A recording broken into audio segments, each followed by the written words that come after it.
brings me to my favorite part of today's show, which is my Auspicious Op-Ed, where I've composed some words for everyone that are very meaningful. And I think you might want to think about it. I really hope it inspires you guys, and I hope it especially inspires you guys to speak up about what you think matters and voice. You got to be the change you want to see in this world. That's not just a hokey Gandhi quote. You actually have to be it. So let's do it. Gonna say some words. All right. I had to take a little break and rest, but boy, did things accelerate while I was taking some downtime to immerse myself in some very much needed study and spiritual practice. It would appear that in the past couple weeks, that Magic 8 Ball has brought me a surge of videos pertaining to the end of religion as we know it, combined with a sprinkling of the other institutions the vast majority of contemporary civilizations rely upon for some semblance of structure and purpose, like history, science, medicine, government, trade, and finance.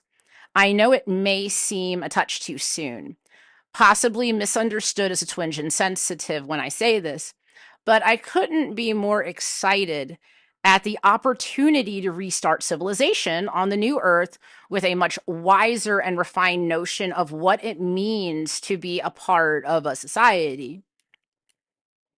Anyway, getting back to this end of religion as we know it, it's not just one or two, nor is it a few, but it is all of them, nearly with very few exceptions.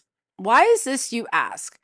Well, let us start with the fairly obvious understanding that we can now verify most of history has been adulterated, fabricated, destroyed, rewritten, embellished, hidden, or just lost for whatever reason. Some disaster cycles contributed to losing a lot of it.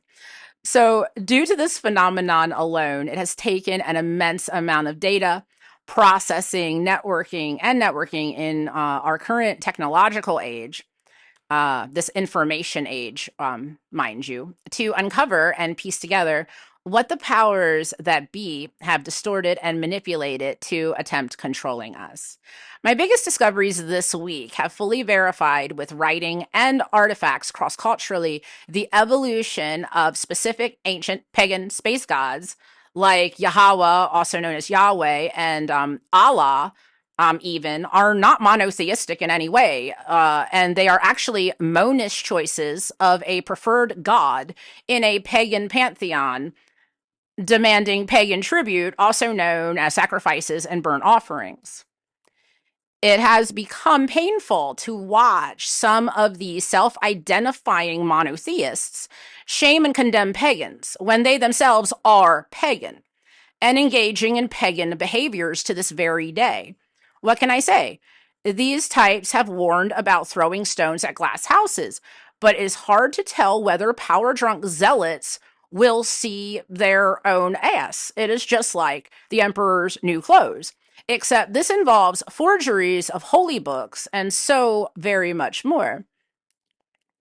I will do a special soon on this topic and compile a solid syllabus of recommended videos covering the Piso family's hands in drafting the New Testament and the Quran, the Jesuits meddling in Eastern religious, them old elders of that old Zion. Yeah, their manifesto plus their motives.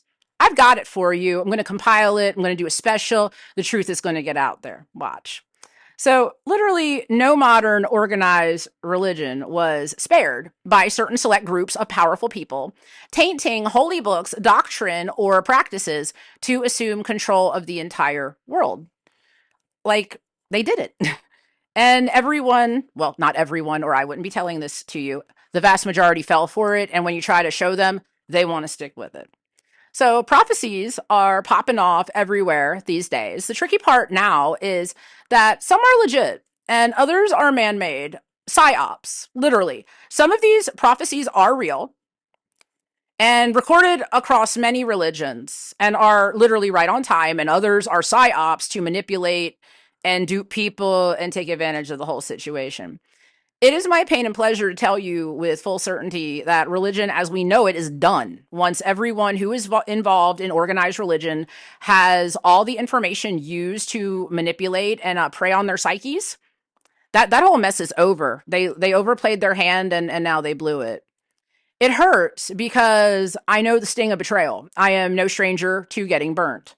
But I have hope that everyone will recover and do the right thing upon finding out these newly mainstream truths. I first learned of this stuff back in college. For some sense of how mainstream this knowledge is that I'm telling you about, it is in history departments. It is in humanities departments too. It's also archaeology. This information is there. But we know so much more now than we did even though most man-made schemes are auspiciously devolving before our very eyes, and we're going to make it devolve into the ground if we keep up the good work. Truth movement, freedom movement, you guys rock. So correcting many of these misunderstandings and adulterations used to control, divide, and weaponize our faiths, so that we're all against each other, and that shouldn't have been a part of it, can bring us all together with a new and refreshing acceptance of the many apocalyptic truths being unveiled daily.